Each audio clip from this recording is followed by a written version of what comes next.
Hi friends, ನಮಸ್ತೆ ಎಲ್ಲರಿಗೂ. ಹೇಗಿದ್ದೀರಾ? ಎಲ್ಲರೂ ಚೆನ್ನಾಗಿದ್ದೀರಾ ಅಂತ ಅಂದ್ಕೊಳ್ತಾ ಇದ್ದೀನಿ. ಲತಾಶ್ರೀ ಪಾಕಶಾಲೆ ವಿಲಾಗ್ಗೆ ಸ್ವಾಗತ. ಮೊದಲಿಗೆ ಯಾರೆಲ್ಲ ನನ್ನ ಚಾನಲ್ ಫಸ್ಟ್ ನೋಡ್ತಾ ಇದ್ದೀರಾ, ನನ್ನ ಚಾನಲನ್ನು ಮರೆಯದೆ ಸಬ್ಸ್ಕ್ರೈಬ್ ಮಾಡ್ಕೊಳ್ಳಿ. ಹಾಗೆ ಪಕ್ಕದಲ್ಲಿರೋ ಬೆಲ್ಲೈಕನ್ನು ಕ್ಲಿಕ್ ಮಾಡಿ. ಇವತ್ತು ಮೊಟ್ಟೆ ಪಲ್ಯ ಮಾಡೋದು ಹೇಗೆ ಅಂತ ಹೇಳ್ಕೊಡ್ತಾ ಇದ್ದೀನಿ. ಅದಕ್ಕೆ ಯಾವುದೆಲ್ಲ ಪದಾರ್ಥ ಬೇಕು ಅಂತ ನೋಡ್ಕೊಂಡು ಬರೋಣ ಬನ್ನಿ. ನೋಡಿ ಫ್ರೆಂಡ್ಸ್, ಸಿಂಪಲ್ ರೆಸಿಪಿ. ನಮಗೆ ಮನೆಯಲ್ಲಿ ಸಾಂಬಾರು ಮಾಡೋ ನೆಸೆಸಿಟಿ ಇರಲ್ಲ. ಅರ್ಜೆಂಟಲ್ಲಿ ಇದ್ದಾಗ ನಮಗೆ ಬೇಕು ಅಂತ ಪಟ್ಟಂತ ಆಗೋದು ಎಲೆಕೋಸು ಹಾಗೆ ಮೊಟ್ಟೆ ಇದ್ದರೆ, ಎರಡು ಐಟಮ್ ಮನೆಯಲ್ಲಿ ಇದೆ ಅಂದರೆ ಬೇಗನೆ ಇನ್ಸ್ಟೆಂಟಾಗಿ ಮಾಡ್ಕೋಬಹುದು. ಚಪಾತಿ, ರೋಟಿ ಹಾಗೆ ಪರೋಟದೊಂದಿಗೆ ನಾವು ಸವಿಬಹುದು. ಮಾಡೋದು ಹೇಗೆ ಅಂತ ತೋರಿಸ್ತೀನಿ ಐಟಮ್ ನಿಮಗೆ. ಮೊದಲನೇದು ಎಗ್ಗು, ಮೊಟ್ಟೆ, ಎಲೆಕೋಸು, 2 ಈರುಳ್ಳಿ ಕಟ್ ಮಾಡ್ಕೊಳ್ಳಿ, ಹಸಿಮೆಣಸಿನ್ಕಾಯಿ 3 ಕಟ್ ಮಾಡ್ಕೊಂಡಿದ್ದೀನಿ, ಟೊಮೊಟೊ 1 ಕಟ್ ಮಾಡ್ಕೊಂಡಿದ್ದೀನಿ, ಹಾಗೆ ಜಜ್ಜಿರೋದು ಬೆಳ್ಳುಳ್ಳಿ, ಶುಂಠಿ 2 ಜಜ್ಜಿದ್ದೀನಿ, ಹಾಗೆ ಪುದೀನ ಸೊಪ್ಪನ್ನು ಕಟ್ ಮಾಡ್ಕೊಂಡಿದ್ದೀನಿ. ಒಗ್ಗರಣೆಗೆ ಕರಿಬೇವು, 4 ಮೊಟ್ಟೆ ತಗೊಂಡಿದ್ದೀನಿ ನಾನು. ನಿಮಗೆ ಎಷ್ಟು, ನಿಮ್ಮ ಮನೇಲಿ ಎಷ್ಟು ಜನ ಇರ್ತಾರೋ ಅಷ್ಟು ನೀವು ಅದರ ಅಳತೆಗೆ ಹಾಕ್ಕೋಬಹುದು. ನೆಕ್ಸ್ಟ್ ಬಂದು ಅಚ್ಚ ಖಾರದ ಪುಡಿ ಅರ್ಧ ಸ್ಪೂನು, ಧನಿಯಾ ಪುಡಿ 1 ಸ್ಪೂನು, 1/4 ಸ್ಪೂನು ಅರಿಶಿನ. ಈಗ ಮಾಡೋದು ಹೇಗೆ ಅಂತ ನೋಡ್ಕೊಂಡು ಬರೋಣ ಬನ್ನಿ. ನೋಡಿ ಫ್ರೆಂಡ್ಸ್, ಈಗ ಬಾಂಡೆ ನಾನು ಸ್ಟವ್ ಆನ್ ಮಾಡಿಬಿಟ್ಟು ಇಟ್ಟಿದ್ದೀನಿ.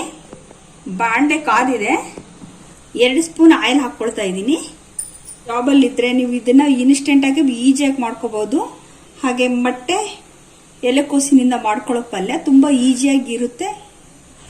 ಈಗ ಎಣ್ಣೆ ಬಿಸಿ ಆಗಿದೆ, ಸಾಸಿವೆ ಹಾಕ್ಕೊಳ್ತಾ ಇದ್ದೀನಿ.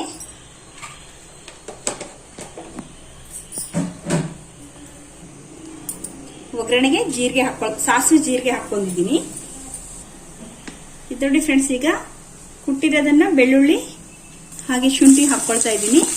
ನಾನು ಇದಕ್ಕೆ ಮಸಾಲೆ ಐಟಮ್ ಯಾವುದನ್ನು ತಗೊಂಡಿಲ್ಲ, ಹಾಗೆ ಈಸಿಯಾಗಿ ಮಾಡ್ಕೋಬಹುದು ಅಂತ ಈಸಿ ಮೆಥಡ್ ಅಲ್ಲಿ ತೋರಿಸ್ತಾ ಇದ್ದೀನಿ. ಇದು ನೋಡಿ ಫ್ರೈ ಆಗಿದೆ, ಸ್ವಲ್ಪ ಚೆನ್ನಾಗಿ ರೋಸ್ಟ್ ಆಗಬೇಕು. ಈಗ ಈರುಳ್ಳಿ ಹಾಗೆ ಹಸಿಮೆಣಸಿನಕಾಯಿ ಹೆಚ್ಚಿರೋದು ಹಾಕ್ಕೊಳ್ತಾ ಇದ್ದೀನಿ. ತುಂಬಾ ಟೇಸ್ಟ್ ಆಗಿರುತ್ತೆ. 2 ಬಟ್ ರಿಚ್ ಕ್ಯಾಲ್ಸಿಯಂ ಇರುತ್ತೆ. ಮಟನಲ್ಲೂ ಕ್ಯಾಲ್ಸಿಯಂ ಇದೆ, ಹಾಗೆ ಎಲೆಕೋಸಲ್ಲೂ ಕ್ಯಾಲ್ಸಿಯಂ ಇದೆ. ತುಂಬಾ ಇನ್ಸ್ಟೆಂಟ್ ಆಗಿ ಮಾಡ್ಕೊಳ್ಳೋ ಪಲ್ಯ ಇದು.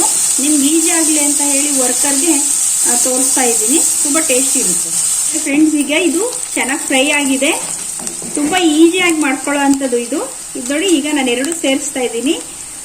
ಪುದೀನ ಹಾಗೆ ಕರಿಬೇವು ತುಂಬಾ ಸ್ವಲ್ಪ ಸೀದಬಾರ್ದು, ಹಾಗಾಗಿ ನಾನು ಮತ್ತೆ ಹಾಕ್ಕೊಳ್ತಾ ಇದ್ದೀನಿ ಫ್ರೈ ಆಗಲಿ ಅಂತ ಸ್ವಲ್ಪ ಲೈಟ್ ಆಗಿ.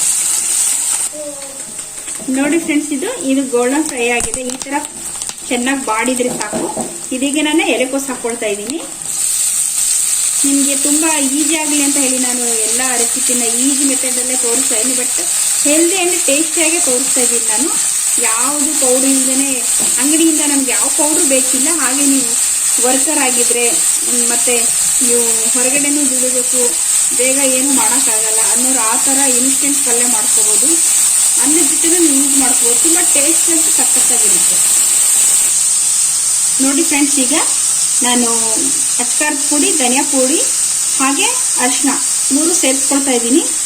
ಈ ತರ ಸ್ವಲ್ಪ ಫ್ರೈ ಮಾಡಿದ್ರೆ ಸಾಕು. ನಿಮಗೆ ವಿತಿನ್ ಒಂದು 3-4 ಮಿನಿಟ್ಸ್ ಅಲ್ಲಿ ಆಗ್ಬಿಡುತ್ತೆ. ಇದು ತುಂಬಾ ಈಸಿ ಮೆಥಡ್, ತುಂಬಾ ಬೇಗನೆ ಮಾಡ್ಕೋಬಹುದು ನೀವು. ಈಗ ಟೊಮೊಟೊ ಸೇರಿಸ್ಕೊಳ್ತಾ ಇದ್ದೀನಿ. ನಾನಿದು ಯಾವುದನ್ನು ರುಬ್ಬಿ ಹಾಕಿಲ್ಲ, ಯಾವುದು ರುಬ್ಬೋದು ಬೇಕಿಲ್ಲ, ಹಾಗೆ ಇನ್ಸ್ಟೆಂಟ್ ಆಗಿ ಮಾಡ್ಕೋಬಹುದು. ನಾವು ಎಷ್ಟು ಒಂದು 2-3 ಮಿನಿಟ್ಸ್ ಅಲ್ಲಿ ಕಟ್ ಮಾಡ್ಕೋಬಹುದು. ಒಂದು 4 ಮಿನಿಟ್ಸ್ ಅಲ್ಲಿ ನಮ್ಗೆ ಆಗ್ಬಿಡುತ್ತೆ ಇದು. ಬಟ್ ನೀವು ವರ್ಕ್ ವುಮೆನ್ಸ್ಗೆ ಹಾಗೆ ಬ್ಯಾಚುಲರ್ಸ್ಗೆ ತುಂಬಾ ಈಸಿ ಮೆಥಡ್ ಅಲ್ಲಿ ಮಾಡ್ಕೋಬಹುದು. ಈ ತರ ಪಲ್ಯ ತುಂಬಾ ಟೇಸ್ಟ್, ತುಂಬಾ ಹೆಲ್ದಿಯಾಗೂ ಇರುತ್ತೆ ಈ ತರ ಮಾಡ್ಕೊಂಡ್ರೆ. ನೋಡಿ ಫ್ರೆಂಡ್ಸ್, ಇದು ಈಗ ಫ್ರೈ ಆಗಿದೆ. ಇದಕ್ಕೆ ನಾನು ಉಪ್ಪು ಸೇರಿಸ್ಕೊಳ್ತಾ ಇದ್ದೀನಿ. ರುಚಿಗೆ ತಕ್ಕಷ್ಟು ಉಪ್ಪು ಸೇರಿಸ್ಕೊಳ್ಳಿ. ಈಗ ಮೊಟ್ಟೆ ಸೇರಿಸ್ಕೊಳ್ತಾ ಇದ್ದೀನಿ. ನೋಡಿ, ನಾನು 4 ಹಾಕೊಂಡಿದ್ದೀನಿ. ನಾವು 4 ಜನ ಇದ್ದೀವಿ. ನಿಮ್ಗೆ ಇಷ್ಟ, ನೀವು ಎಷ್ಟು ಜನ ಇರ್ತೀರೋ ಅಷ್ಟು ಒಬ್ರಿಗೆ ಒಂದೊಂದು ಅಂತ ಹಾಕಿದ್ದೀನಿ ನಾನು. ನೀವು ಎಷ್ಟು ಜನ ನಂಬರ್ಸ್ ಇರ್ತೀರೋ ಅಷ್ಟು ಹಾಕ್ಕೊಳ್ಳಿ. ಇದು ನೋಡಿ, ಈ ತರ ನೀಟಾಗಿ ಮಿಕ್ಸ್ ಮಾಡ್ಕೊಳ್ಳೋದು. ಈ ತರ ಅದು ತುಂಬ ಚೆನ್ನಾಗಿ ಬರುತ್ತೆ. ಈ ಥರ ಮಿಕ್ಸ್ ಮಾಡ್ಕೋಬೇಕು. ಈ ಥರ ಮಾಡ್ಕೊಂಡ್ರೆ ಒಂಥರ ಉದುರಾಗೆ ಬರುತ್ತೆ ನಮ್ಗೆ ಪಲ್ಯ, ತುಂಬ ಟೇಸ್ಟ್ ಇರುತ್ತೆ. ಬಟ್ ಇದು ನೋಡಿ ಫ್ರೆಂಡ್ಸ್ ಆಗಿದೆ. ನಾನು ಗರಂ ಮಸಾಲ ಹಾಕ್ಕೊಳ್ತಾ ಇದ್ದೀನಿ. ನೀವು ಹಾಗೆ ಸ್ವಲ್ಪ ಗರಂ ಮಸಾಲನೂ ಹಾಕ್ಕೋಬೋದು, ಚಿಕನ್ ಮಸಾಲನೂ ಹಾಕ್ಕೋಬೋದು. ನಾನು ಚಿಕನ್ ಮಸಾಲ ಹಾಕ್ತಾ ಇಲ್ಲ ಇಲ್ಲಿ ಪೌಡ್ರು, ಗರಂ ಮಸಾಲ ಪೌಡ್ರ್ ಮಾತ್ರ ಹಾಕ್ಕೊಳ್ತಾ ಇದ್ದೀನಿ. ತುಂಬ ಚೆನ್ನಾಗಿರುತ್ತೆ, ಡಿಫ್ರೆಂಟ್ ಆಗಿರುತ್ತೆ. ಹೀಗೆ ಮಾಡ್ಕೊಳ್ಳಿ. ನಾನು ಈ ಥರ ನಿಮಗೆ ತುಂಬ ಸುಲಭವಾದ ವಿಡಿಯೋಗಳನ್ನು ಮಾಡ್ತಾ ಇರ್ತೀನಿ. ನಿಮಗೆ ಈಜಿ ಆಗೋ ಮೆಥಡಲ್ಲಿ ಮಾಡ್ತಾ ಇರ್ತೀನಿ ನಾನು. ಯಾವುದು ರುಬ್ಬೋದು ಇರೋಲ್ಲ ಇದರಲ್ಲಿ, ರುಬ್ಬದೆ ಮಾಡೋದನ್ನು ತುಂಬ ಚೆನ್ನಾಗಿ ತೋರಿಸಿದ್ದೀನಿ. ಹಾಗೆ ನೀವು ಈ ವಿಡಿಯೋ ನೋಡಿ ನನ್ನ ಚಾನಲನ್ನು ಸಬ್ಸ್ಕ್ರೈಬ್ ಮಾಡ್ಕೊಳ್ಳಿ. మరి ಫ್ರೆಂಡ್ಸ್ ಇದು ರೆಡಿ ಆಯ್ತು. ಈಗ ತುಂಬ ಚೆನ್ನಾಗಿ ಬಂದಿದೆ ನೋಡಿ. ರೈಸ್ ಜೊತೆನೂ ನಾವು ತಿನ್ಬೋದು, ತುಂಬ ಟೇಸ್ಟ್ ಇರುತ್ತೆ. ಇದಾಗಿದೆ. ಚಪಾತಿ ಜೊತೆಗೆ ಪಲ್ಯ ತುಂಬ ಚೆನ್ನಾಗಿರುತ್ತೆ. ನಾನು ಚಪಾತಿ ಮಾಡಿದ್ದೆ, ಚಪಾತಿ ಇಟ್ಟಿದ್ದೀನಿ. ಹಾಗೆ ಪಲ್ಯ ರೆಡಿ ಆಗಿದೆ. ಪಲ್ಯ ನೋಡ್ಬೋದು ನೀವು, ತುಂಬ ಚೆನ್ನಾಗಿ ಡಿಫ್ರೆಂಟಾಗಿ ಬಂದಿದೆ. ಟೇಸ್ಟ್ ಅಂತೂ ಅಷ್ಟೇ ಸೂಪರ್ ಆಗಿರುತ್ತೆ.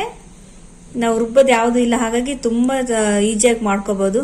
ವಿಡಿಯೋ ಇಷ್ಟ ಆಗಿದೆ ಅಂತ ನಾನು ಭಾವಿಸ್ತೀನಿ. ನನ್ನ ಚಾನಲ್ನ ಸಬ್ಸ್ಕ್ರೈಬ್ ಮಾಡ್ಕೊಳ್ಳಿ. ಹಾಗೆ ಪಕ್ಕದಲ್ಲಿರೋ ಬೆಲ್ಲೈಕನ್ನು ಒತ್ತಿ.